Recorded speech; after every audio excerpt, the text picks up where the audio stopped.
अन्मिन फर्किएपछि शान्ति प्रक्रिया टुङ्ग्याउने कामको सम्पूर्ण जिम्मेवारी नेपाली राजनैतिक दलहरूको काँधमाथि आइपुगेको छ। शान्ति प्रक्रियाको महत्वपूर्ण पाटो माओवादी सेनाको समायोजन र व्यवस्थापन कसरी गर्ने तयारी दलहरू गर्दैछन् त?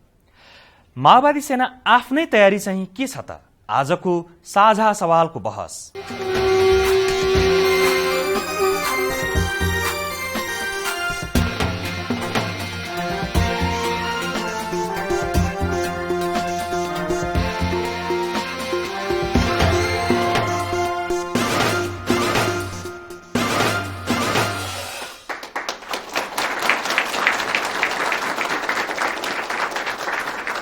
स्वागत छ साझा सवालमा। म नारायण श्रेष्ठ।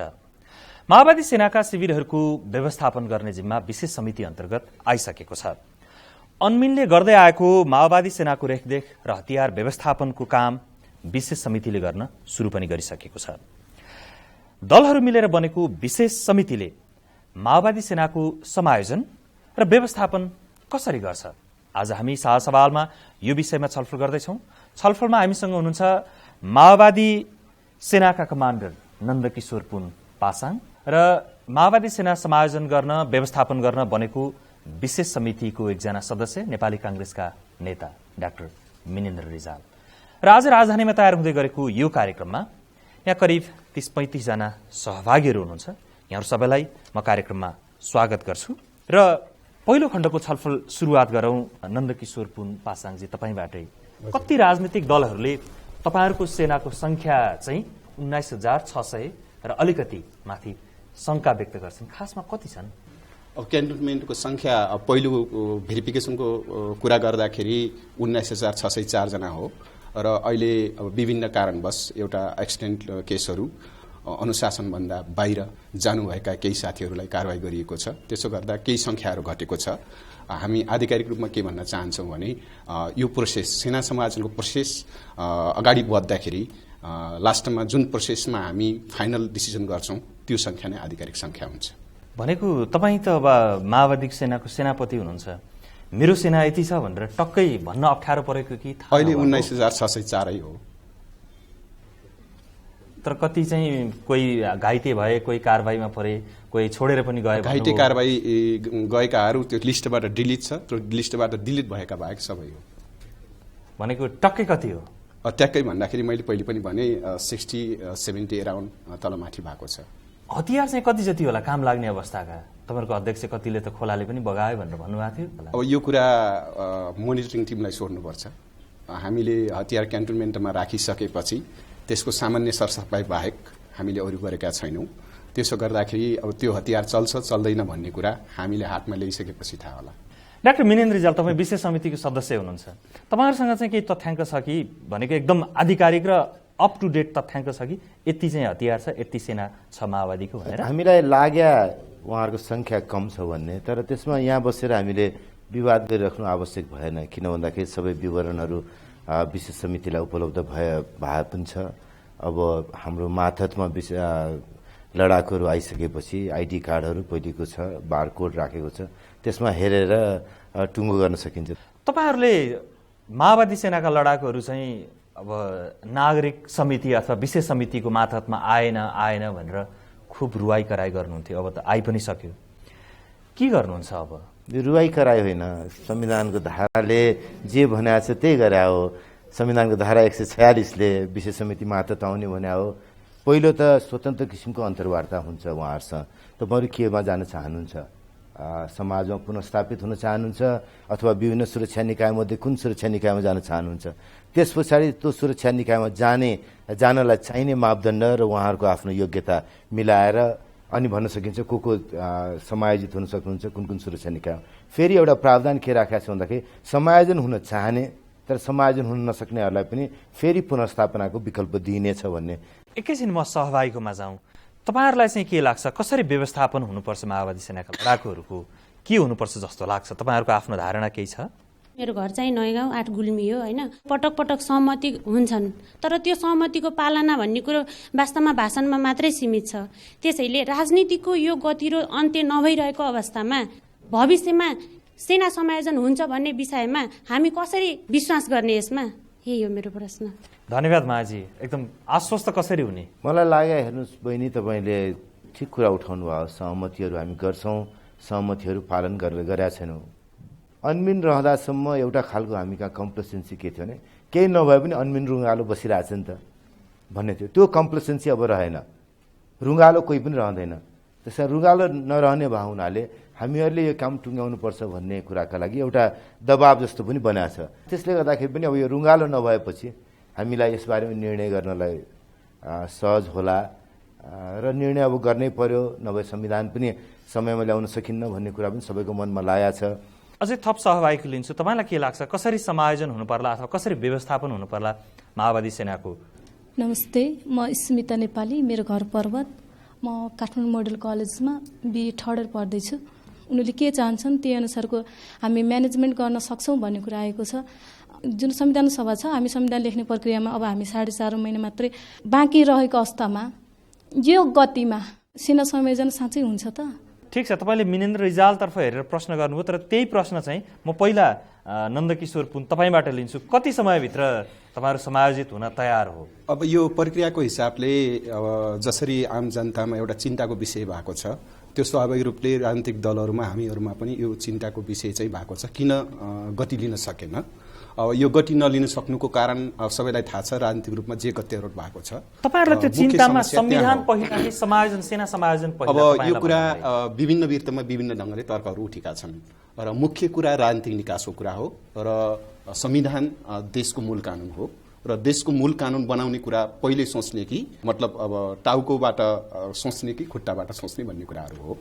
त्यसो गर्दाखेरि मान्छे खुट्टाले हिँड्छ हेर्दाखेरि, तर टाउकोले हिँड्छ, दिमागले हिँड्छ। त्यसकारण संविधान देशको मूल कानून हो। संविधान बनाउनको लागि र राजनीतिक निकास दिनको लागि पहिला राजनीतिक दलहरूको ध्यान केन्द्रित हुनुपर्छ र मेरो पनि त्यही जोड हो। र त्यो सँगसँगै फेरि सेना समायोजनको विशेष शान्ति प्रक्रियाको एउटा अभिन्न अङ्ग भएको हुनाले, जोडिएको भएको हुनाले यसलाई अलग गर्न पनि मिल्दैन। त्यसो भएको हुनाले यो प्रक्रियालाई पनि एउटा द्रुत गतिमा अगाडि बढाउँ र संविधान लेखनको प्रक्रियालाई पनि द्रुत गतिमा अगाडि बढाउँ भनेर हामीले बार बार भन्दै आइरहेको कुरा हो। तपाईको भनाइ चाहिँ संविधान पहिला लेखिनुपर्छ अनि समायोजन यो सँगसँगै जाने प्रक्रियाहरू हुन्। अब यो प्रक्रिया पहिले जाँदा अगाडि बढ्ने बेलामा सेना समायोजनको विषय अगाडि टुङ्गिन पनि सक्छ, नटुङ्गिन पनि सक्छ र संविधानको कुरा त जे चौडभित्र लेख्नुपर्छ। त्यसो गर्दा दुनियाँमा उदाहरण पनि हेर्न सकिन्छ कि समायोजनको प्रक्रिया अगाडि बढ्ने क्रममा कतिपय ठाउँमा चाहिँ प्रक्रिया अगाडि जाँदा अलि लम्बिएको स्थिति पनि छ, तर त्यसले होल राजनीतिक एजेन्डालाई असर गरिरहेका हुँदैन। डाक्टर मिनेन्द्र मान्नै हुन्छ संविधान बनाउने प्रक्रिया टुङ्गिदासम्म सेना समायोजनको प्रक्रिया अलिअलि अगाडि बढिरह्यो भने पनि हुन्छ कि के हो तपाईँहरूको चाहिँ? एउटा कुरा स्पष्ट, लडाकुहरू अथवा उहाँहरूको सशस्त्र विद्रोहका अवशेषहरू बोकेर नयाँ संविधान बन्दैन।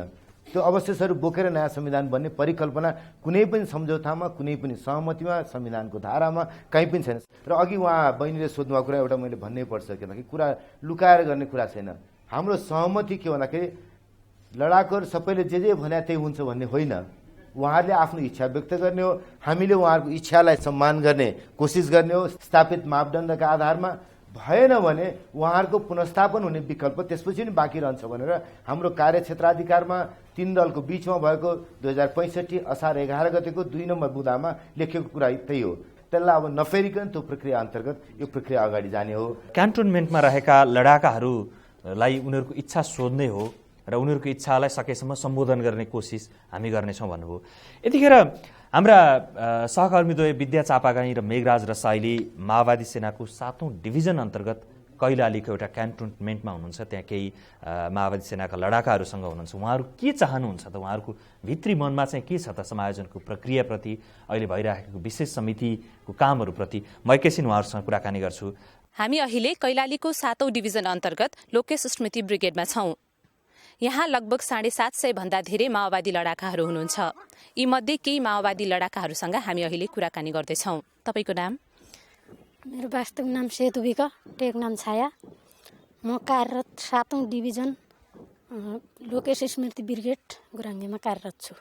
मेरो प्रश्न यस प्रकार छ, अहिलेका हाम्रा काम चलाउ सरकारका मन्त्री मिनेन्द्र रिजालज्यूलाई यो जुन हाम्रो नेपालमा वृहत शान्ति सम्झौता हुने समयमा त्यसबेला युएन अर्थात् त्यो अनमिनलाई बोलाएको थियो दुईटै पक्षबीच सहमति हुँदा। अहिले पठाउने सवालमा एउटै पक्षले मात्र पठाइएको छ। अबको शान्ति प्रक्रियालाई अगाडि बढाउने सवालमा कसरी सोच्नु भएको छ? तपाईँको चाहिँ परिचय दिनुहोस् न।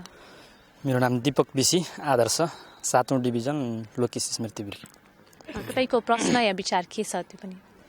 अहिलेको सरकारले जनमुक्ति सेनालाई मात्रै मोनिटरिङको प्रश्न गरेको छ र नेपाली सेनालाई त्यहाँबाट हटाउने भन्ने प्रश्न पनि अहिले गरिराखेको छ। त्यसले गर्दाखेरि नेपालमा शान्ति प्रक्रियालाई एउटा तार्किक निष्कर्षमा पुर्याउने भन्दा पनि फेरि सरकारले एकतर्फी तर्फबाट चाहिँ युद्धमा धकेल्ने टाइपको प्रयत्न गरिराखेको छ कि भन्ने हामीलाई लागेको छ। यसो नहोस् भन्ने प्रश्न हामी उहाँलाई गर्न चाहन्छौँ। तपाईँको नाम? मेरो नाम रामबहादुर देवकर। सेना समायोजन गर्दा त्यो कसैले अपमानजनक हुने गरी होइन कि सम्मानपूर्वक सम्मानजनक एउटा सम्मान रहने गरी होइन। किनभने हामी युद्धबाट तपाईँको हारेर आएका पनि छैनौँ। जनमुक्ति सेनालाई चाहिँ फेरि पनि पछाडि धकेल्ने होइन किसिमको चाहिँ यदि वातावरण बने होइन त्यसको परिणाम के हो त भन्दा त्यसको प्रतिफल त्यहाँबाट उब्जिने हरेक मतलब घटनाहरू होइन त्यो के हो त भन्दा उहाँहरूले त्यही राजनीतिक दलहरूले जसले चाहिँ त्यो उहाँले तपाईँले सङ्केत गर्न खोज्नु भएको युद्धलाई हो, युद्ध भन्न खोज्नु भएको के हो? त्यो पहिलेको जस्तै के हो त तौर तरिकाहरू अपनाउनु पर्यो। फेरि त्यो स्थिति त्यो श्रृङ्खला फेरि कायम नरहोस् भन्ने किसिमले हामीले उहाँलाई सचेत गराउन चाहेको हो। हजुर, हस्, धेरै धन्यवाद। तपाईँको परिचय दिनुहोस् न। मेरो नाम लोकेन्द्र राणा शीतल हो। प्रश्न चाहिँ रिजालज्यूप्रति मात्रै केन्द्रित रहे होइन, तपाईँको आफ्नै कमान्डरप्रति चाहिँ तपाईँहरूको कुनै प्रश्न छैन?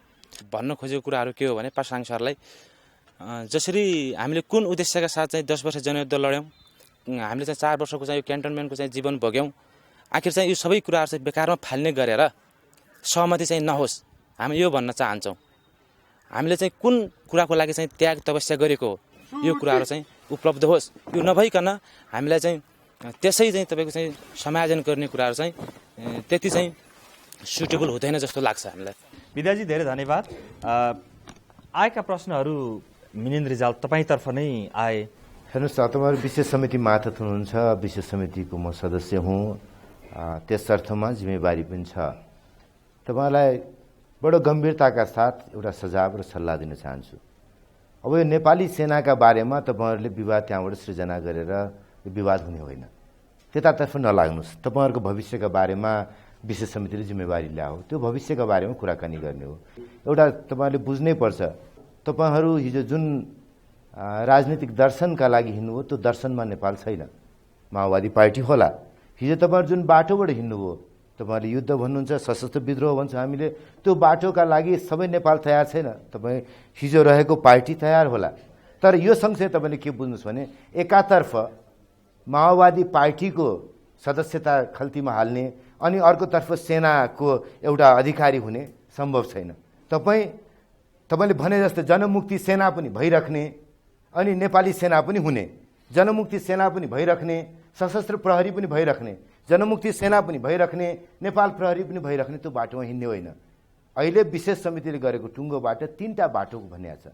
पहिलो बाटो स्वैच्छिक रूपमा अवकाश लिने। कसले स्वैच्छिक रूपमा अवकाश लिन्छ त भन्दा जसले राजनीति गर्न चाहनुहुन्छ। तपाईँहरूमध्ये थुप्रोलाई राजनीति गर्ने या थोरैलाई अझ पनि राजनीतिकै बाटोमा जान्छु, क्रियाशील भएर माओवादी पार्टीको क्रियाशील सदस्यका रूपमा काम गर्छु भन्ने लागेको छ भने तपाईँहरूले स्वैच्छिक अवकाश लिने, स्वैच्छिक अवकाश लिएर माओवादी पार्टीको क्रियाशील कार्यकर्ताको रूपमा काम गर्नुहोस्। त्यसपछि हामी विशेष समितिको तपाईँहरूसँग जिम्मेवारी हुनु, म पनि नेपाली काङ्ग्रेसको एउटा मान्छेका रूपमा तपाईँसँग व्यवहार गर्न थाल्छु। होइन, त्यो बाटो नछान्नेका लागि अरू 2टा बाटो छ। समाजमा एउटा सिप आर्जन गरिकन समाजमा पुनस्थापित हुने, कोही प्लम्बर होला, कोही कम्प्युटर अपरेटर होला, कोही कलेजको डिग्री लिन जान्छु भन्छ भन्ला, ती सबैलाई केही वित्तीय सहयोग गर्ने, तालिमका लागि सहयोग गर्ने विशेष समितिको जिम्मेवारी हो। जो एउटा न एउटा सुरक्षा निकायमा जान्छु भन्छ, त्यो एउटा न एउटा सुरक्षा निकायमा जाने मानिसले चाहिँ एउटा चिज सम्झनुहोस्, हाम्रो क्रान्ति अपुरो छ, यो क्रान्ति पुरा गर्नलाई सुरक्षा निकायमा जाने हो भन्ने नठान्नुहोस्। त्यो सुरक्षा निकायको एउटा अनुशासित पदाधिकारीको रूपमा तपाईँ त्यो सुरक्षा निकायमा जाने हो। त्यहाँ गएर तपाईँ आधी माओवादी, आधी के अरे नेपाल प्रहरी, आधी के अरे जनमुक्ति सेना, आधी नेपाल प्रहरी हुन सकिन्न। त्यो कुरालाई बुझिदिनुहोस्। त्यसैले तपाईँले विकल्प छान्दाखेरि जब तपाईँहरूसँग एउटा अन्तर्वार्ता लिन विशेष समितिले मानिसहरू पठाउँछ, तपाईँहरू अझ पनि के राजनीति गर्ने इच्छा छ, यो क्रान्ति पुरा भएन, पुरा गर्नुपर्छ भन्ने लागेको छ भने राजनीतिक बाटोमा जानुहोस्। अब म पासाङजीको बुझौँ, तपाईँहरूलाई त्यो उहाँले जुन प्रस्तुत गर्नुभयो विशेष समितिले त्यो मान्ने छ। मलाई दुःख लाग्ने के कुरामा दुःख लाग्छ भने विस्तृत शान्ति सम्झौता र अन्तरिम संविधानको प्रावधानहरूको अपव्याख्या जानेर गर्न खोजिराखिन्छ। त्यहाँनिर मलाई दुःख लाग्छ। यसले समस्याहरू सिर्जना भइरहेका छ। जब अन्तरिम संविधानमा र सेना हतियार तथा अनुगमन सम्बन्धी सम्झौता र विस्तृत शान्ति सम्झौता अहिलेको अन्तरिम संविधानको पूरक संविधानहरू हुन् र त्यसमा जे व्यवस्था भएको छ दुई पक्ष खास गरी द्वन्द्वमा समाहित भएको जनमुक्ति सेना र नेपाली सेना त्यो दुईवटै पक्षलाई किन अनुगमनमा राखियो? पहिलो कुरा, दुवै पक्षको हतियार किन अनुगमनमा छ र संविधानमा किन भनिएको छ कि नेपाली सेनाको लोकतान्त्रिकरण किन भनियो र जनमुक्ति सेनाको व्यावसायीकरण किन भनियो? र यो कुराको ठिक परिभाषा ठिक अर्थ नलागिकन समस्याको समाधान हुन्छ जस्तो मलाई लाग्दैन। र दोस्रो कुरा के संविधानमा के भनिएको छ भनेपछि नयाँ सैन्य नियमावली अनुसार सेना समायोजनको प्रक्रियाहरू र अगाडि बढाउने क्रममा नयाँ सैन्य नियमावली बनाउनुपर्छ र त्यो अनुसार परिचालन गर्नुपर्छ प्रष्ट भनिएको छ। जहाँ कि नयाँ सैन्य नियमावली बनाउने विषयमा विशेष समितिको ध्यानै गएको छैन, त्यहाँ पुगेकै छैन, त्यो विषयमा बहसै गर्दैन। अनि दोस्रो कुरा लोकतान्त्रिकरण भनेको नागरिक सिभिल कन्ट्रोलको विषयमा र लोकतान्त्रिकरणको विषयमा त्यहाँ बहसै भएको छैन, कुरै भएको छैन। खालि एकतर्फी जनमुक्ति सेनाको समायोजन अनि पुनर्स्थापना जाने कि कहाँ जाने, कति सङ्ख्या चाहियो उति सङ्ख्या, यो पूर्वाधारित तर्कले समस्या जुन ठाउँमा छ त्यही ठाउँमा भइराखेको स्थिति हो। मेरो आग्रह कहाँनिर हो भने 250 वर्षको पुरानो नेपाल हामीले चाहेको होइन, 17 वर्ष संसदीय व्यवस्था चलेको नेपाल हामीले चाहेको होइन, हामीले चाहेको नयाँ नेपाल हो। वास्तवमा सबै जाति क्षेत्र वर्ग लिङ्गले राज्यमा आफ्नो अधिकार सुनिश्चित गर्न पाओस् र समस्याको समाधान होस् र राजनीतिक निकास होस् भनेर हामीले चाहेका हौँ। तर अहिले पनि स्थिति त्यो समस्यालाई ठिक ढङ्गले समाधान गर्न सकेन भने त जनतालाई राइट छ, जनताले सडकमा आउँछ, विद्रोह गर्छ, त्यो कुरा त राइट छ। त्यसकारण त्यसलाई सम्बोधन गर्नको लागि मन्त्रीज्यू जस्तो मान्छेले, विशेष समितिमा भएको मान्छेले एकदम समान व्यवहार गर्नुपर्छ। कसैले काखा र कसैले पाखाको संविधानमा व्यवस्था गरेको कुरालाई काखा र पाखाको तर्क गर्न पाइँदैन। पहिलो कुरा, संविधानको 144 र 45ले नेपाली सेनाबारे व्यवस्था गर्छ, 146ले लडाकुहरूको बारेमा व्यवस्था गर्छ। 147 पनि हेरौँ। एकछिन, सैन्य ऐन बनाउने यहाँ बसेर बनाउने होइन, उहाँहरू पनि हुनुहुन्छ, उहाँहरूको पार्टी पनि छ, संविधान सभामा छ, संसदमा छ, त्यहाँ बसेर सैन्य ऐन बन्ने हो, त्यहाँ बनाउने काममा लाग्यो। लोकतान्त्रिकरणको सरकारले एउटा खाका प्रस्तुत गरिसकेको छ, संसदमा पनि पठाइसक्यो, दलहरूलाई पनि पठाएको छ। अरू सँगसँगै कुरा के भन्दाखेरि हामी विशेष समितिको मानिस लडाकुहरूको जिम्मा छ, त्यसैले लडाकु मध्ये कसैलाई काखा र पाखा गर्ने होइन, सबै लडाकुहरूलाई हामीले एकै रूपमा गर्ने हो। 12 बुँदे समझदारीमा शान्ति, लोकतन्त्र र अग्रगमन भनेर हस्ताक्षर गरेर हिँडेको बाटो चाहिँ हिजोको नेपालका केही पनि बाँकी नराख्ने, सबै चिज नयाँ बनाउने भन्ने बाटो होइन। हिजोका नेपालका राम्रा चिज रहन्छन्, केही चिज परिवर्तन गर्नुपर्ने सहमति हो, त्यो परिवर्तन गर्ने बाटोमा जस्तो सङ्घीय लोकतान्त्रिक गणतन्त्रको बाटोमा मुलुक किनेको छ त्यसरी जाने हो। यो खण्ड म यहाँनिर टुङ्ग्याउँछु। सेना समायोजनमा हामी छलफल गर्दैछौँ, कसरी समायोजित हुनुपर्छ, कुन निकायमा कति सङ्ख्यामा हो, त्यसका प्रक्रिया के हुनेछन्, त्यही विषयको बहसलाई हामी अर्को खण्डमा पनि निरन्तरता दिनेछौँ। साझा सवाल। आज हामी साझा सवालमा माओवादी सेनाका लडाकुहरूको व्यवस्थापनका बारेमा छलफल गरिरहेका छौँ। यो खण्डको छलफल सुरुवात दर्शक दीर्घको अगाडि रहनुभएका डाक्टर विष्णु पाठकबाट गरौँ। उहाँले नेपाली द्वन्द्व व्यवस्थापनका बारेमा विद्यावारिधि गर्नुभएको छ र नेपाली द्वन्द्व व्यवस्थापन, द्वन्द्वसँग जोडिएका मुद्दाहरूलाई एकदम नजिकबाट हेर्नु भएको छ। विष्णुजी, स्वागत छ कार्यक्रममा। सेना व्यवस्थापनको कुरा गर्दाखेरि अरू देशहरूको अनुभवलाई हेर्दा नेपालले चाहिँ के गर्नुपर्छ जस्तो लाग्छ? हामीले हेर्दाखेरि के देख्छौँ भन्दाखेरि 51वटा देशमा पिस किपिङ मिसनहरू सुरु भइसकेको छ र पिस किपिङ चाहिँ कतिपय ठाउँमा दोहोरिएको अवस्था पनि छ। म अलिकति त्यसको पछि आउँछु। त्यसै गरी कतिपय युएन मिसनहरू चाहिँ फेरि फर्केर गएका छन् भन्ने कुरा गर्नुभयो, यसको अर्थ अन्मिन नेपालमा फेरि फर्केर आउने सम्भावना देख्नुभयो हो? वास्तवमा यो प्रत्यक्ष सम्भावना म देख्छु, तर त्यसमा राजनीतिक पार्टीको सहमति एउटा महत्त्वपूर्ण सवाल हुन्छ।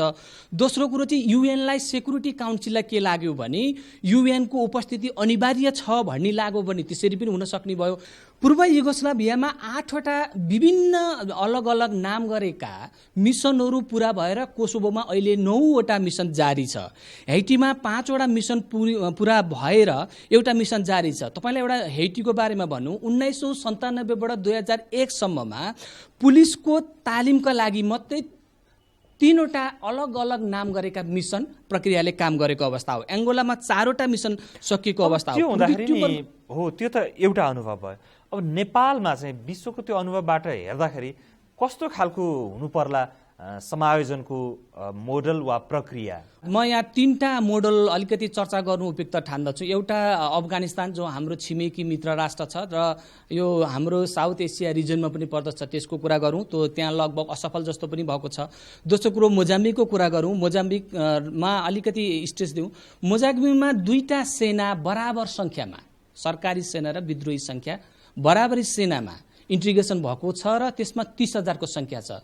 त्योभन्दा महत्त्वपूर्ण सवाल चाहिँ तपाईँलाई एउटा निवेदन गरौँ, यसमा दक्षिण अफ्रिकाको मोडल लिन सकिन्छ। दक्षिण अफ्रिकामा नेपालको जस्तो एउटा सेना मात्रै थिएन, 6वटा अलग नाम गरेका सेनाहरूको समायोजन प्रक्रिया अगाडि बढेको अवस्था थियो। समायोजन यो मानेमा कि सरकारी सेनालाई पनि भनौँ न खारिज गरिएको अवस्था थियो र सबैलाई खारिज गरिएको अवस्था थियो र त्यहाँ चाहिँ एउटा मापदण्ड तयार गरिएको थियो। जस्तो भनौँ न त्यहाँ 90,000 पूर्व सेनाहरूमा लगभग 63% मात्रै सेना बढ्न सकेको अवस्था थियो। जस्तो दक्षिण अफ्रिकाको विद्रोहीहरूको सेना थियो, त्यसमा 22,000 को 53%। जस्तै गरी अरू होमगार्ड भन्ने थियो, होमगार्ड चाहिँ सरकारकै सिभिलियन पर्सपेक्टिभबाट जारी भएको थियो, त्यसमा चाहिँ 66%, 11,000 मा 66% इन्टिग्रेसनमा गएको थियो। भनेपछि नेपालमा चाहिँ नेपाली सेना 90,000 95,000 को सङ्ख्यामा छ, माओवादी सेना करिब 20,000 को सङ्ख्यामा छ। के हुनु पर्ला जस्तो लाग्यो? वास्तवमा यहाँ 3टा प्रश्नहरू अहम छन्। जस्तो दक्षिण अफ्रिकाको मोडललाई हेर्नुहुन्छ भने त्यहाँ क्राइटेरिया कस्तो गरियो भने एकपल्टका लागिलाई भनेर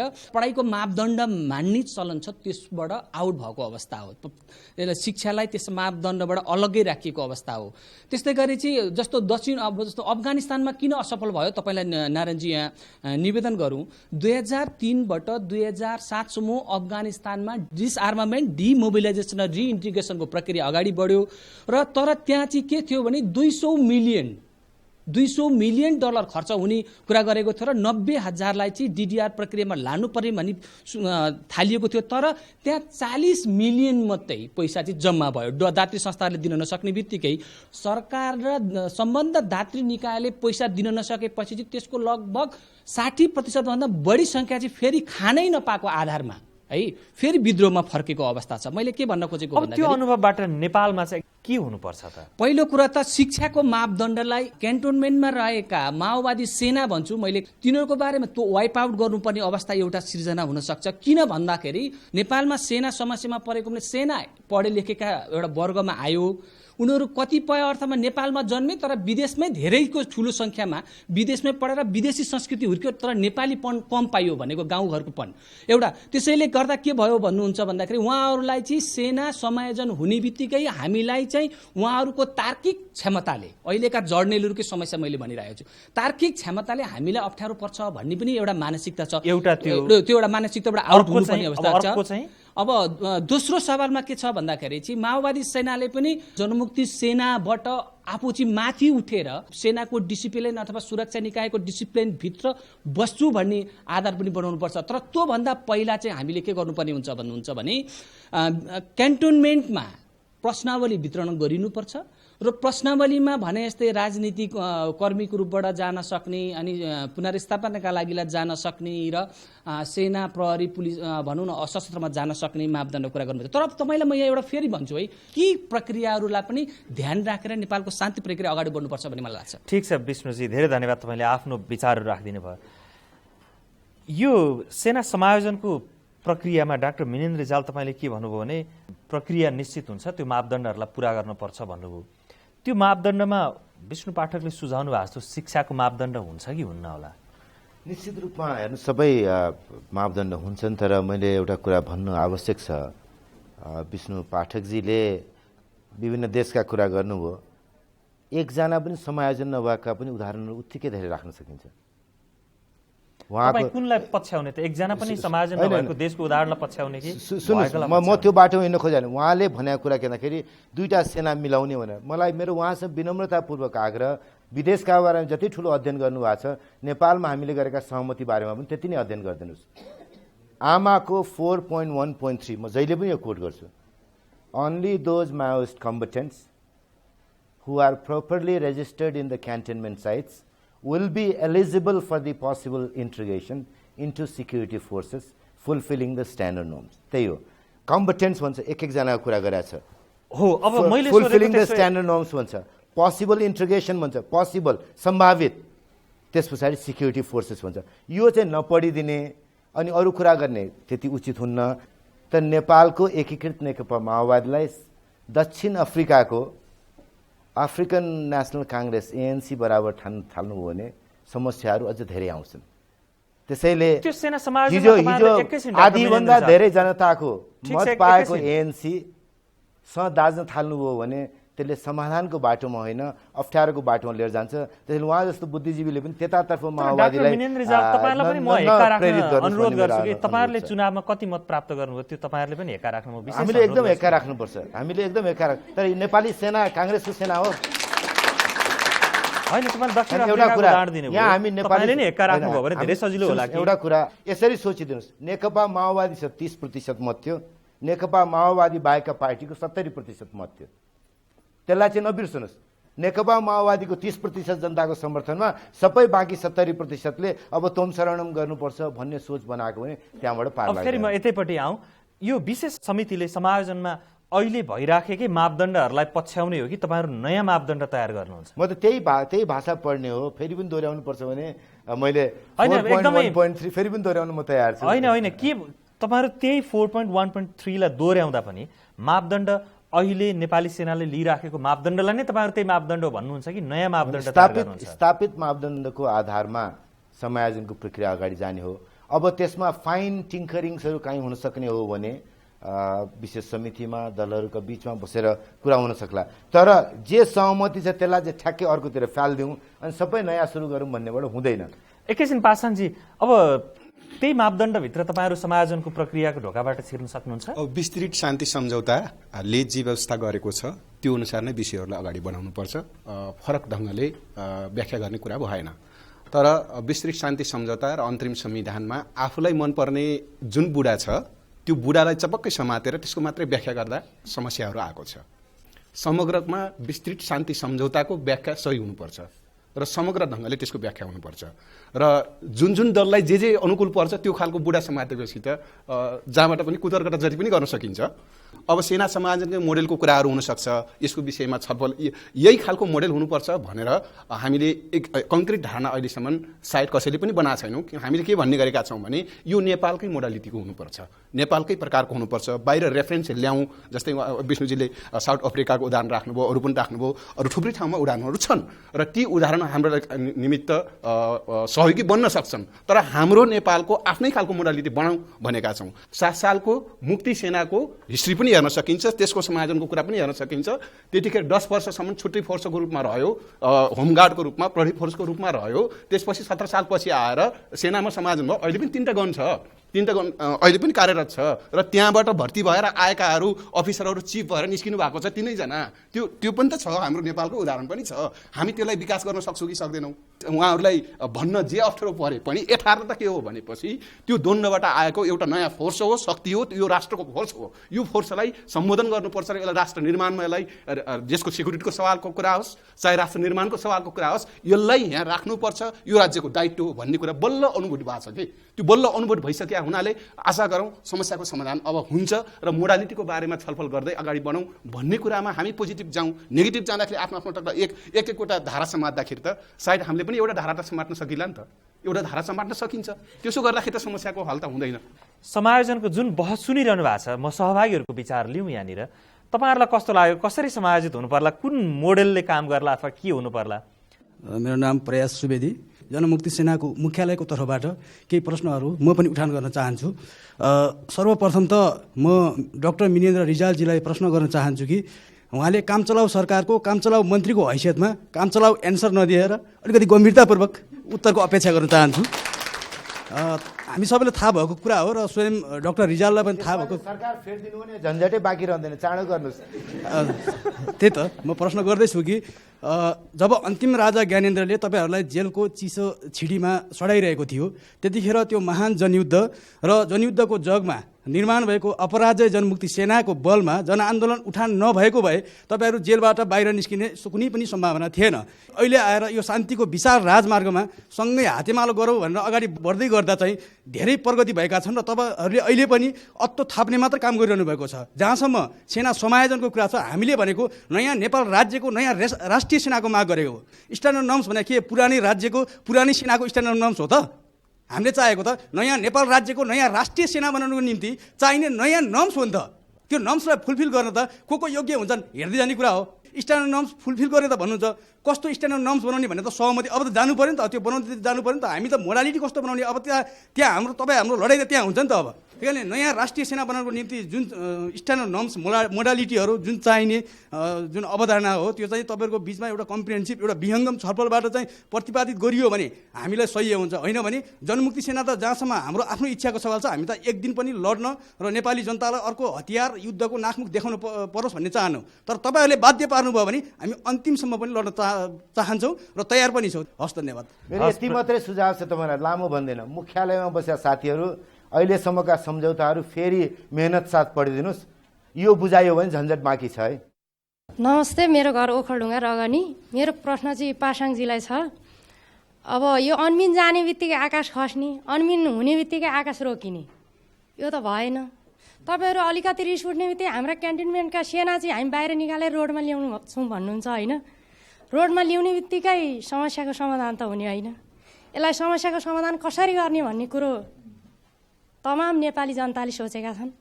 तर तपाईँहरू सानै कुरामा पनि आवेशमा आएर टेबल पड्काइहाल्नुहुन्छ क्या तुरुन्तै। अहिले जस्तो मन्त्रीज्यू बोल्दै हुनुहुन्थ्यो, पासाङजी तुरुन्तै आवेशमा आइहाल्नुभयो क्या।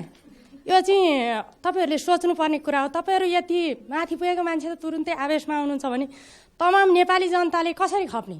जनताहरूलाई त धेरै रिस उठेको छ, तपाईँहरूदेखि नेताहरूदेखि त धेरै रिस उठेको छ। तर जनताहरू संयम भएर खपेका छन्। मात्रै 4 महिना बाँकी छ संविधान लेख्नलाई।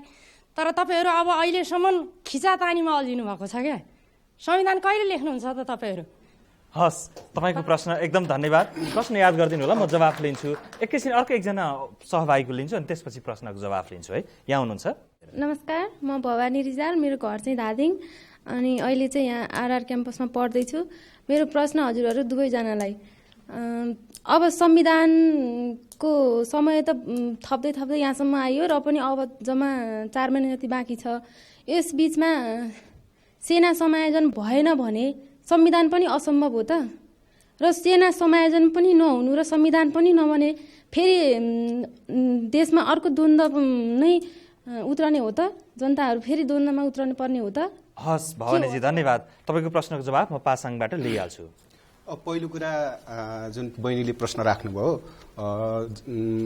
जनमुक्ति सेनालाई सडकमा निकाल्छौँ भनेर भनिराख्नु भएको छ भनेर, सायद अब त्यो कुरा त्यति तथ्यसङ्गत ढङ्गले प्रश्न गर्नुभयो जस्तो होइन। हामी यो 4 वर्षको शान्ति प्रक्रियामा कहिल्यै पनि जनमुक्ति सेना चाहिँ बाहिर आउँछ भनेर हामीले कहिले पनि भनेका छैनौँ। हामी दृढतापूर्वक शान्ति प्रक्रियाप्रति प्रतिबद्ध छौँ र यो देशको समस्या समाधान हुनुपर्छ भनेर हामी खुला आकाशमा रुखको भुट्यानमा गएर बसेका हौँ। शान्ति प्रक्रियाको प्रति प्रतिबद्ध भएर अहिलेसम्म यो समस्या समाधान भएको छैन। त्यसकारण राजनीतिक पार्टीहरूलाई नै यो जिम्मेवारी जान्छ। त्यसो हिसाबले माओवादी पार्टीले यो जिम्मा नलिने भन्ने कुरा होइन। एकदम जिम्मेवारीपूर्ण ढङ्गले ठुलो दलको हिसाबले उसले गम्भीरतापूर्वक यो समस्याको निकासको निमित्त पटक पटक छलफल चाहिँ चलाइराखेको छ। तर यथार्थ समस्या कहाँनिर हो भने पुरानो सोचाइ र नयाँ सोचाइको बिचमा अन्तर्द्वन्द भएकै छ र देशलाई सङ्घीयता, धर्मनिरपेक्षता र जाति क्षेत्र वर्ग लिङ्गलाई राजनीतिक क्षेत्रमा अधिकारको सुनिश्चित गर्ने सवालमा अग्रगामी ढङ्गले अगाडि बढ्नुपर्छ भन्ने सवाल र पुरानो यथास्थिति सोचको बिचमा निश्चय पनि परेको छ। त्यसमा सबै दलहरू एकजना त्यहाँ सहभागीले उठाउनु भयो, तपाईँहरू साँच्चै सेना समायोजन भएन भनेदेखि विद्रोह नै गर्नुहुन्छ के गर्नुहुन्छ भनेर उहाँले प्रश्न उठाए। अब त्यसमा यसको अर्थ यो होइन कि दलहरू सबै चाहिँ पुरानै सोचमा छन् भन्ने होइन। त्यसमा द्वन्द्व चलिराखेको छ। सायद सबै तपाईँहरूलाई थाहा छ, सबै पार्टीभित्र अहिले विवाद छ। सबै पार्टीमा विवाद चलिरहेको छ। त्यसो गर्दा अब हामीले चाहेको अग्रगामी नै हो र संहिता, धर्मनिरपेक्षता, शान्ति र नयाँ संविधान नै हो र त्यसको लक्ष्य पूरा गर्नको लागि हामी सबै सचेत हुनुपर्ने हुन्छ र संविधान बहिनीले उठाए जस्तै 4 महिना मात्रै बाँकी छ र हाम्रो लक्ष्य दिनरात खपाउनु पर्ने स्थिति छ, छिटोभन्दा छिटो गर्नुपर्ने। एकातिर सेना समाजन विषयलाई पनि अविश्वास पैदा हुन्छ, त्यसलाई पनि लैजाउँ, सँगसँगै लैजाउँ भन्ने कुरा हो। तर अब त्यो कुराहरू पुरा भएन भने अब जनता साइड बाध्य हुन्छ। कुनै पनि जनताले आन्दोलन गर्नु, सङ्घर्ष गर्नु जनताको रहरको विषय हुँदैन, जनताको बाध्यताको स्थिति हुन्छ। उसको आफ्नो राजनीतिक राइट, उसको अधिकार प्राप्त गर्नको लागि ऊ सडकमा जान्छ, ऊ विद्रोह गर्छ। विद्रोहको परिभाषा विभिन्न होला, विभिन्न तर विद्रोह गर्ने राइट, सडकमा जाने राइट, सरकारले, राज्यले, दलहरूले गलत गर्यो भनेपछि त्यो गलतको विरुद्ध औँला ठडाउने अधिकार सबैलाई छ, तपाईँहरूलाई पनि छ। त्यसकारण तपाईँहरूले एउटातिर मात्र औँला नठडाउनुहोस् कि आफ्नो अधिकार के हो भन्ने कुरामा पहिले सचेत हुनुहोस्। त्यसो भएको हुनाले आफ्नो अधिकारलाई सुरक्षित गर्नको लागि महिलाहरूले, जातिहरूले, क्षेत्रहरूले, वर्गहरूले आफ्नो अधिकार प्राप्त गर्नको लागि आफूले पनि सङ्घर्ष गर्नुपर्छ भन्ने कुरामा र राज्यको निर्माणमा आफ्नो सकारात्मक धारणाहरू बन्नुपर्छ भन्ने कुरामा बिना आग्रह, बिना पूर्वाग्रह कसैप्रति कसैको दल विशेष नबनिकन देशको एजेन्डा के हो, अहिलेको राष्ट्रको एजेन्डा के हो, राष्ट्रको समस्या के हो, त्यो समाधान गर्नको लागि हामी सबै ठाउँबाट राजनीतिक दलका नेताहरूलाई, मन्त्रीज्यूहरूलाई हामीले सुझाव राख्नुपर्छ। हामी कसैका पुच्छर बनेनौँ भने समस्या त समाधान होला नि त। पासाङजीलाई मेरो एउटा मात्रै अनुरोध, हामीहरू अरू पार्टीका मानिसहरूको विचार मन परेन, त्यसको विरोधमा लड्ने भने त्यसलाई कसैले पनि नाइ भन्न सक्दैन, तर हतियार लिएर नलड्नु होला, त्यति अनुरोध छ। टेबलमा बसेर चाहिँ बहस गर्नु पर्यो होइन। जब अलिकति रिस उठ्ने बित्तिकै सडकमा ओर्लेर चाहिँ सेना मान्छे नचाउँदैमा त समस्याको समाधान त हुँदैन। धेरैचोटि त्यस्तो गरिसक्नुभयो नि तपाईँ। 62-63 सालमा तपाईँ सडकमा नआएको भए यो देशको स्थिति के हुन्थ्यो?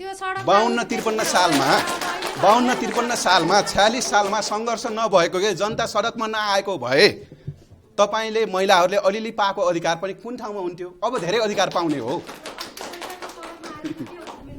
भनेपछि तपाईँहरूलाई लागेको चाहिँ अझै जनता सडकमा आउनुपर्छ अनि आइदिएदेखि तपाईँहरू चाहिँ पहिलो कुरा राजनीतिक दलहरूले यो समस्याको समाधानतिर गम्भीर ढङ्गले लाग्नुपर्छ र गर्ने मुख्य इतिहासका निर्माता भनेको जनता हुन्, राष्ट्र बनाउने पनि जनता नै हो। त्यसकारण जनताको कुरा के हो राजनीतिक दलहरूले ठिक ढङ्गले गर्न सकेन भने अनुभूत गर्दाखेरि चाहिँ तपाईँहरू साँच्चै समायोजित भएर एउटा शान्ति प्रक्रियाको खास प्रक्रियामा अगाडि बढ्ने कि होइन काहीँ विद्रोह गरेर फेरि अर्को तरिकाले बाटोमा यो राष्ट्रको समस्या होइन, जनमुक्ति सेना राष्ट्रको समाधानको र बाधक होइन साधक हो। तर तपाईँको अघिको कुराले त जनता सडकमा आउँछन् अनि हामी त्यसलाई समर्थन गर्छौँ भन्ने प्रश्न बुझियो। त्यो फरक प्रसङ्गको विषय हो। जब यो संविधान 4 महिनाको कुरा मात्रै छ, जति उहाँले पनि भनिसक्नुभयो विद्रोह गर्ने अधिकार, जनताको सडकमा आउने अधिकार छ, तर हतियार नउठाउनु होला भन्नु।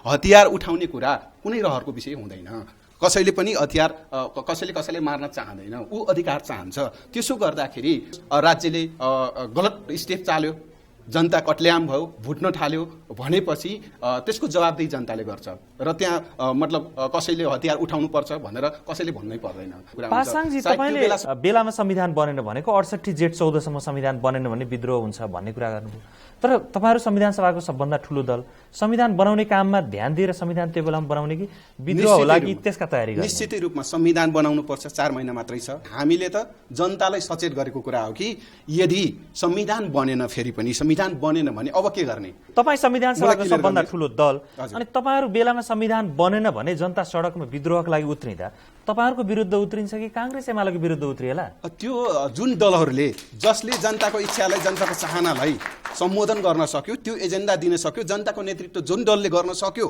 त्यही दलको पछि हुन्छ जनता। दोस्रो कुरा, जनताको आवाजलाई जनताको नेतृत्व गर्न सकेन भने, यदि उहाँ नेपाली काङ्ग्रेस अथवा एमाले कुनै पनि राजनीतिक पार्टीहरू जनताको प्रतिनिधि हुन् भने जनताको नेतृत्व गर्न आउनै पर्छ सडकमा। तर 6 दिने गत साल 6 दिने आन्दोलन गर्दा अलिकति चेत खुलेन र त्यतिखेर तपाईँहरू सफल हुनु भएन नि। 6 दिने आन्दोलनको पृष्ठभूमि फरक हो, अहिलेको पृष्ठभूमि फरक हो। मिनेन्द्र रिजालले के भन्नु भएको छ संक्षेपमा तपाईँको विचार लिन्छु। पनि भन्नुभयो, मलाई ठ्याक्कै त्यही लाग्यो। तपाईँहरू जनविद्रोह कुरा गर्नुहुन्छ, झलनाथजीको पनि आयो, शान्ति र संविधान नबने हामीले पनि विद्रोह गर्छौँ भने संविधान चाहिँ कसले बनाउनु त? संविधान बनाउनेतिर चाहिँ ध्यान हामी नदिने, विद्रोह गर्नेतिर चाहिँ सबै तछाड मछाड गरेर कुरा गर्ने, यो बाटोबाट गइँदैन भनेर। र अहिले पनि मेरो उहाँहरूसँग अनुरोध के भन्दाखेरि 4 महिना बाँकी छ, 4 महिना पछाडिको विद्रोहको तयारीका कार्यक्रमभन्दा संविधान बनाउने कुरातिर लागौँ। अब फेरि हतियार बोकेर उहाँहरू उभिनुहोला भनी ठान्नुभयो भने त्यसलाई नेपाली जनताले कुनै पनि हालतमा स्वीकार गर्दैन। यो यात्रा शान्ति र लोकतन्त्रका लागि हो र राइट टु रेबल भन्ने कुरामा वैधानिक र शान्तिपूर्ण रूपमा सङ्घर्षरत रहने जनताको अधिकार कहिले पनि कसैले पनि तोड्न सक्दैन। तर हेर्नुहोस्, हामीले भने हामी यहाँ बस्छौँ, मान्दैनौँ भने बाहिर गएर हामी विद्रोह गर्छौँ भनेर तर्साएर चाहिँ तपाईँले जे भन्नुहुन्छ विद्रोह गरेर नपाउने चिज अहिले यहाँ मान्देला भन्ने चाहिँ सपना नदेख्नुहोस्, अनुरोध छ। एकैछिन अब विद्रोहको प्रसङ्गको कुरा उठ्यो। अहिले पासाङजीले पनि भन्नुभयो विद्रोह गर्ने अधिकार हो र यदि संविधान बनेन भने त्यतिखेर विद्रोह हुन्छ, त्यो विद्रोहलाई तपाईँहरूले अथवा हामीले समर्थन गर्छौँ, तपाईँले त्यो भन्नुभयो। तपाईँको 4थो डिभिजनका कमान्डर हुनुहुन्छ तेजबहादुर ओली प्रतीक। केही महिना अगाडि उहाँलाई मैले पालुङटारमा भेटेको थिएँ र उहाँलाई पनि मैले सोधेको थिएँ त्यतिखेर। त्यो पालुङटारको एउटा ठुलो बैठकपछि उहाँ फर्किँदै हुनुहुन्थ्यो। बाटोमा भेट्दाखेरि अब के भन्नुहुन्छ त तपाईँ मातहत 4थो डिभिजनमा रहेका झन्डै 3000 सेनालाई भनेर सोधेको थिएँ। उहाँको जवाब म एकैछिन यहाँ देखाउँछु है त। शान्ति र संविधानको लागि सम्पूर्ण विकल्पहरू खुला गरेर सङ्घर्षमा जाने भन्ने पार्टीको निर्णय हो। एकताबद्ध भएर सङ्घर्ष गर्ने भन्ने छ। भनेपछि तपाईँहरू आफ्नो साथीहरूलाई सङ्घर्षका लागि तयारी हुन भन्दै हुनुहुन्छ। र शान्ति र संविधानको निम्ति पार्टीको नेतृत्वमा सङ्घर्ष हुन्छ। त्यसले शान्ति र संविधान निर्माण प्रक्रियालाई अगाडि बढाउँछ र एउटा परिवर्तनलाई संस्थागत गर्छ भन्ने सन्देश हामी लिएर जान्छौँ। हामी आफै त अब अहिले शान्ति सम्झौताको पालना गरेर क्यान्टोनमेन्टमा बसेका छौँ। त्यो सन्देश हामी दिन्छौँ।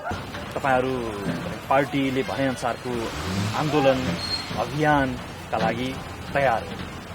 अब हामीलाई के लाग्छ भने तोकेको समयमा शान्ति प्रक्रिया र संविधान निर्माण प्रक्रिया टुङ्गिनुपर्छ। हामी त्यसको निम्ति प्रतिबद्ध छौँ र पार्टीले अहिले सबै विकल्पहरू पनि खुला गरेको छ। यदि त्यो सम्भव भएन भने जनताले जे चाहन्छ हामी जनताको पक्षमा उभिनुपर्छ भन्ने हाम्रो दृढता हो। जनताले के चाहला त यदि त्यो त्यस्तो अवस्थामा चाहिँ? जनताले यो शान्ति प्रक्रिया र संविधान निर्माणको बाटोबाट शान्तिपूर्ण तरिकाले अथवा अहिले जुन राजनीतिक प्रक्रियाद्वारा समाधानको बाटो खोजिराखेको छ, यदि त्यो सम्भव भएन भने जनता सडकमा आउँछ जस्तो लाग्छ। त्यतिखेर तपाईँले साथ दिनुहुन्छ? जनताको पक्षमा त हामी उभिनु न्यायपूर्ण कुरा नै ठान्छौँ। करिब 2 महिना अगाडि प्रतीकजीलाई मैले गोर्खाको पालुङटारमा भेटेको हुँ।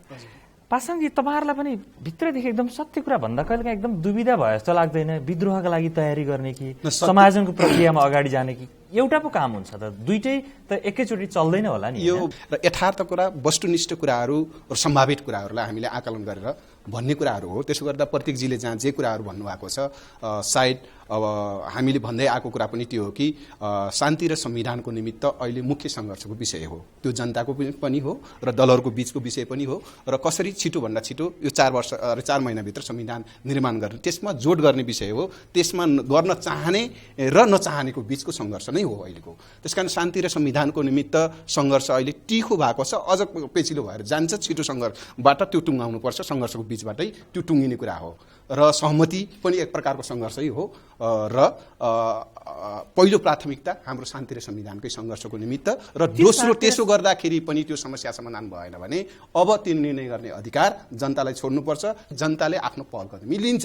त्यसो गर्दाखेरि शान्ति र संविधानका लागि अनि जनताको अधिकारको कुरा सुन्दै जाँदा मैले तपाईँसँग यति बहस गरिसक्दा मैले त के बुझेँ भने जम्मा 4 महिना जति करिब बाँकी छ संविधान लेखिन, त्यतिखेरसम्म लेखिँदैन अनि तपाईँहरू त्यो बिचमा चाहिँ विद्रोह गर्ने तयारी गर्दै जाने र तपाईँहरूको करिब 19,500 को सङ्ख्यामा रहेको सेना पनि विद्रोहमा बाहिर निकाल्ने, त्यो पो मैले बुझेँ। मैले गलत बुझेँ कि सही बुझेँ? तपाईँहरूले जसरी अब आशंका त विश्वास र शङ्का दुवै गर्न पाइयो होइन। डायलेक्टिकल हिसाबले विश्वास पनि गर्नुपर्छ र शङ्का पनि गर्नुपर्छ र शङ्का पनि कति सही कति गलत भन्ने कुराहरू हुन्छ। 4 महिनापछि संविधान बनेन भने देशको स्थिति के होला? देशको भविष्यमा त प्रश्नहरू उठिहाल्यो। पासाङजी, मेरो बुझाइ गल्ती होस्, मेरो बुझाइ त्यस्तो नहोस्, तर तपाईँलाई भन्दाखेरि समायोजन हुँदाखेरि चाहिँ अघि नै मिनेन्द्र रिजालले के भन्नुभयो भने केही सेनामा होला, केही सशस्त्रमा होला, केही प्रहरीमा होला। तपाईँहरू त्यही प्रक्रिया हो कि होइन 4थो सुरक्षा संयन्त्र बनाउनुपर्छ भन्ने तपाईँहरूको माग हो कि अथवा यति बराबर चाहिँ हुनुपर्छ, यति प्रतिशत भनेर अहिले विष्णु पाठकले उहाँले भन्नुभयो त्यस्तै हो कि के हो? अब यो विशेष समितिले कसरी आफ्नो स्टेपहरू अगाडि बढाउँछ? उसले सेना समायोजनको अन्तरिम संविधान र शान्ति सम्झौतामा जे व्यवस्था भएको छ त्यो भित्रबाट रहेर नेपालको सन्दर्भमा कस्तो खालको मोडालिटी तयार गर्न सकिन्छ, कस्तो खालको सेना समायोजनको विषय होइन। त्यो त तपाईँहरूको प्रस्ताव चाहिँ के छ विशेष समितिलाई भनेर मैले सोधिरहेको छु। हामीले त अब भन्दै आएका छौँ, खास गरी अन्तरिम संविधान अन्तर्गत जहाँनिर सेनाको लोकतान्त्रिकरण र जनमुक्ति सेनाको व्यावसायिकरणको कुराहरू जहाँनिर छ र सैन्य नियमावलीको कुराहरू जहाँनिर छ, यी कुराहरू ध्यान दिँदा दुईटा सेनाको बीचको द्वन्द्वको अन्त्य गर्दा कुनै न कुनै मोडालिटी हामीले त्यहाँ अपनाउनु पर्ने हुन्छ र त्यसो गर्दा तपाईँहरूलाई यदि शङ्का हुन्छ भने सेनासँग जनमुक्ति सेना मिसाउँदाखेरि त्यहाँ जनमुक्ति सेनालाई निल्दिन्छ खाइदिन्छ अथवा अरू त्यहाँ राजनीतिकरण गरिदिन्छ भनेर कसैलाई शङ्का छ भने अविश्वास छ भने ल ठिक छ त्यसो पनि नगरौँ त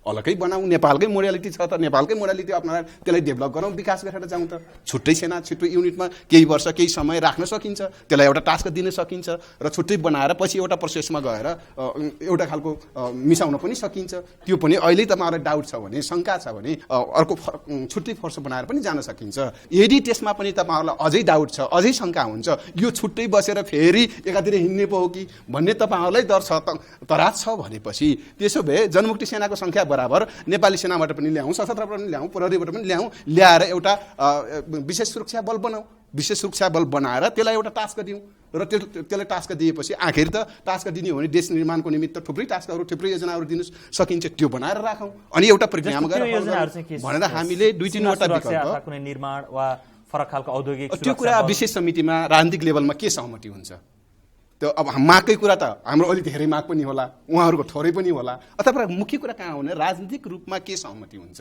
त्यसले के टास्क दिने त्यसको नाम के डाक्टर मिनेन्द्र रिजाल म त्यसले टुङ्गाउने विषयहरू हेर्दाखेरि त माओवादी निकै धेरै लचक देखिन्छ नि त तपाईहरुको चाहिँ के उहाँहरु के छ प्रस्ताव विशेष समिति लचक कस्तो भन्दा हामीले भने मान्यौ भने संविधानै बनाउने नमान्यौ भने तिमीलाई जेठ 14 पछि खेद्ने भने जस्तो कुरा गर्नुहुन्छ त्यो भन्दा लचकता के भन्ने तर यी तमाम आशंकाका बावजुद नेपाली जनतासँग हाम्रो प्रतिबद्धता हो शान्ति लोकतन्त्र र अग्रगमनको बाटोमा अगाडि जाने यी सबै आशंकाका बावजुद माओवादीसँग मिलेर काम गरेर शान्ति प्रक्रियालाई टुङ्गोमा पुर्याउने संविधान लेखनको कामलाई अगाडि बढाउने कामका लागि हामी लागि पर्नेछौँ तपाईहरुको विशेष प्रस्ताव यो गर्ने भन्ने चाहिँ छैन अहिले निश्चित रूपमा एउटा उहाँले पछिल्लो चरणमा राम्रो कुरा गर्नुभएको छ कतिवटा कुरा चाहिँ विशेष समितिभित्र बसेर कुराकानी गरेर टुङ्गो लाग्ने हुन्छ कतिवटा कुराहरू दलहरूको बीचको संयन्त्रबाट बसेर टुङ्गो लाउने कुरा हुन्छ शान्तिको कुरा होस् संविधानको कुरा होस् त्यसैले त्यसलाई बाहिर एउटा अडान लिएर त्यो अडान छोड्दैन भन्ने खालको विषय बनाउनुभन्दा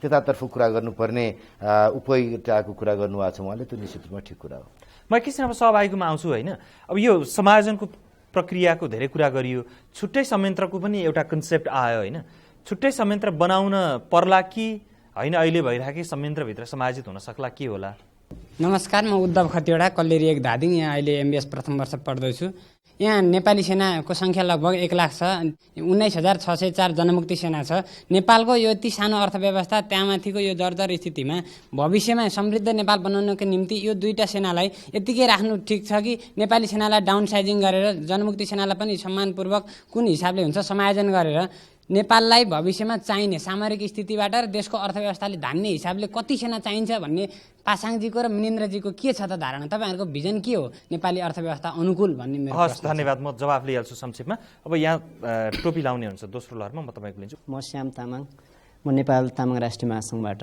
आएको जब एउटा हामी प्रधानमन्त्री यो देशले पाउन सकेको छैन यस्तो एउटा विषम परिस्थितिमा सेना संयोजन गरेर जनताले शान्तिको एउटा आभास चाहिँ कहिले पाउँछ भन्दाखेरि सरकार र जुन तपाईको चाहिँ अब यो जुन राष्ट्रिय ठुलो एउटा दल एकीकृत नेकपा माओवादीले जनताप्रति जिम्मेवार कहिले हुने अझै पनि मैले यहीँनिर टुङ्गे डाक्टर मिनेन्द्र रिजाल राइट साइजिङको प्रक्रिया एक म समेत सदस्य रहेको मन्त्री परिषदको एउटा समितिले लोकतान्त्रिकरणको विस्तृत कार्ययोजना तयार गरेर मन्त्री परिषदले त्यो कार्ययोजना अहिले कति पठाएको छ राइट साइजिङ तपाईले भनेको उपयुक्त संख्यामा कति पठाएको त्यसमा एक्ज्याक्ट अहिले संख्याको कुरा छैन तर त्यसबारेमा हामीले राजनीतिक सहमतिका साथ अगाडि बढ्ने भनेर सबै राजनीतिक दललाई हामीले त्यो दस्तावेज पठायौं त्यसबारेको छलफल एउटा सिराबाट चलिरहेको छ यतातिर 146 को केटाको लडाकुहरूको कुरा यता नभइकन 146 अपरेटिभ हुँदैन भने कहीँ कुनै सम्झौतामा पनि छैन कहीँ कुनै संविधानमा पनि छैन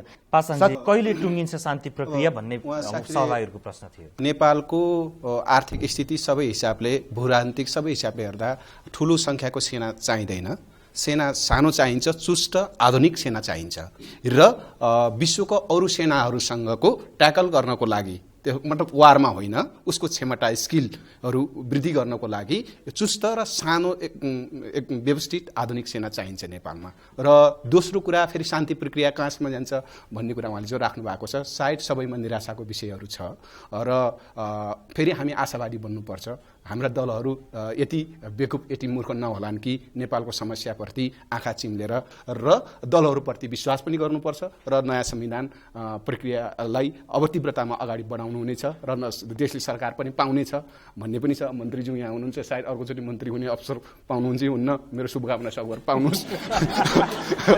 मेरो बारेमा चिन्ता नगर्नुहोस्, आफ्नो पार्टीको बारेमा अहिले गरे हुन्छ। अब उहाँको बारेमा चिन्ता गर्दा डाक्टर मिनेन्द्र रिजाल एकदम अन्तिममा, अब तपाईँ सेना समायोजन विशेष समितिमा पनि हुनुहुन्छ, सेना समायोजित होला। समायोजित हुँदा पासाङजीलाई कुन पद दिन तपाईँहरू तयार हुनुहुन्छ? अहिलेसम्म यति राजनीतिको कुरा गरिरहनु भएको छ, उहाँ त शैक्षिक अवकाश लिएर गइहाल्नुहुन्छ नि पार्टीको राजनीति गर्नु। हो त पासाङजी? उहाँलाई ठुलो डर के छ भने यो चिफ बनेर आयो भने योले चाहिँ मलाई कु गरिदिन्छ भन्ने डर उहाँलाई ठुलो डर छ। अहिले पनि कु गर्ने सोच छ हेर्नु, समस्या त्यही हो। अहिले पनि कु गर्ने सोच। त्यस्तो चाहिँ म मान्छे होइन, मेरो नेचरकै हिसाबले म डेमोक्रेटिक मान्छे हो, म जनवादी पद्धति प्रक्रियामा चल्ने मान्छे हो। त्यसो भएको हुनाले पासाङजी कु गर्ने कुरा छोडिदिनुहोस्, केही कु हुँदा तपाईँले कोसिस गरे पनि हुन्छ।